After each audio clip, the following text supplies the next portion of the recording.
has been a really thrilling experience. It's been super empowering to see myself as a thought leader and to engage in social justice work through a different lens. If you have the ability and the talents and the means and the opportunity to let that be known, I feel I have a duty to do that. It's been a complete and total transformation for me. It's as if something was awoken in me.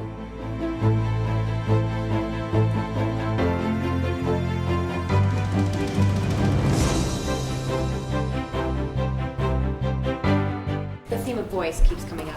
Of social justice. Rethinking our community, expanding our community.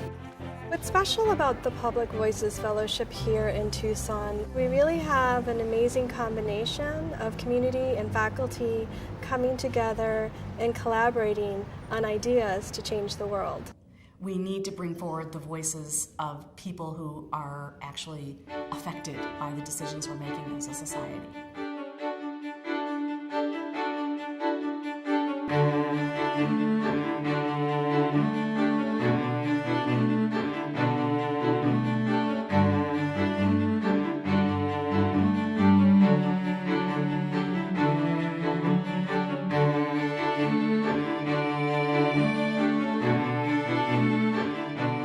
When I was in college, I took a linear algebra course. I was the only woman in the class.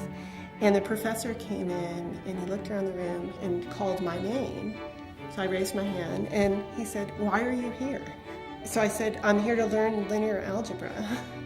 I've written an op-ed about it, and then this website is a place where people can put in the stories to try to increase awareness. I think it happens all the time in STEM and no one talks about it, and I think if we could fix it, it would have a big impact.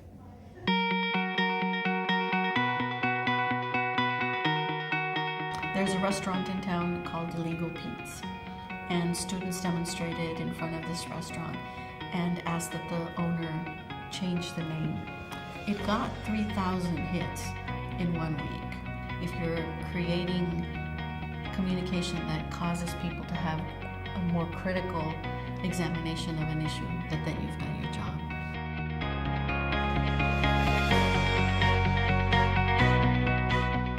Our last meeting, which was on collaboration and connection, was really inspiring to me to begin to think outside of my own small world or small circles. Krista is great. We hit it off from the very beginning, and I admire her area of outreach, especially the area of women's health and empowerment. I'm an assistant dean of students, so I'm on the administration side of the house. When she brought up an idea last time in our meeting about this idea of reusable menstrual pads, it was kind of like, oh, I've never heard of that. So I had to approach her, and then she said, sure, of course, join me on it. And she, drafted the initial piece, but then we went back and forth and made it really, I think, great. I just really appreciate the chance to see a colleague's talents transform a piece. I have collaborated with one of my colleagues who's a faculty member here on campus. We've been working together on a research project to address questions that the Navajo people have about the Gold King mine spill. Through that experience, we started writing a piece with some of the students that went with us and how this has changed their perspective.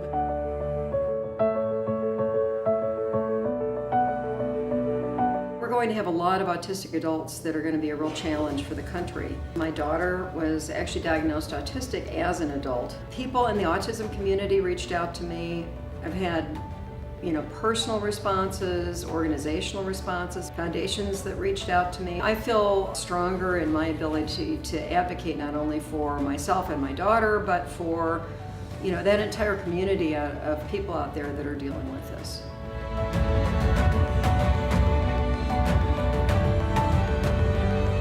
I don't just teach the law, I actually have a group of students and we represent military veterans. I'd say a good majority of them have PTSD, and we're helping them apply to get their discharge upgraded to honorable so that they can get their benefits. My article called for and encouraged the investigation into how these discharges were happening. It helped draw attention to the investigation, and senators wrote a letter and the Army actually responded and said, okay, we are going to begin, changing this process. And there was a congressional hearing over this discharge process.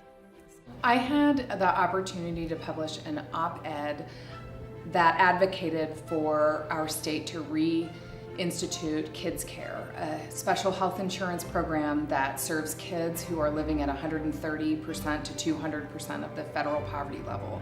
It was incredible how many people in the community reached out to me. Legislators, community members. It opened a number of opportunities to revisit partnership relationships with other child-serving organizations. There are 60 million people worldwide that are living in incredibly vulnerable situations, and that in fact the majority of them are displaced within their own countries. Within a week of publication, over 700 people had posted my article on their Facebook pages. And the kind of visibility that an article in Foreign Affairs gives was just more than I could have ever imagined. It's probably the most impactful article that I've written on my research subject ever.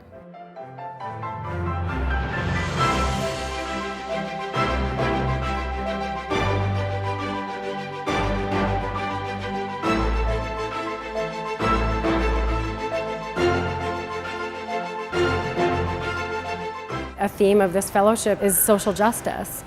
In order for people to have equal opportunity, we need everyone's voices speaking out.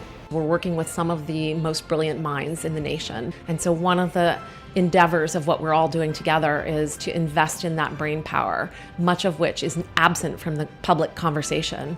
What could we do, and what would be the return to society if we could invest in all those missing voices and missing ideas?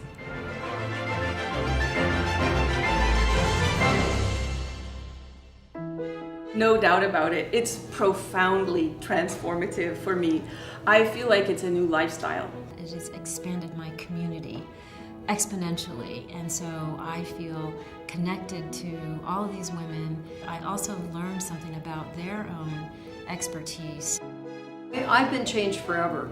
I mean, I don't think you can ever go back.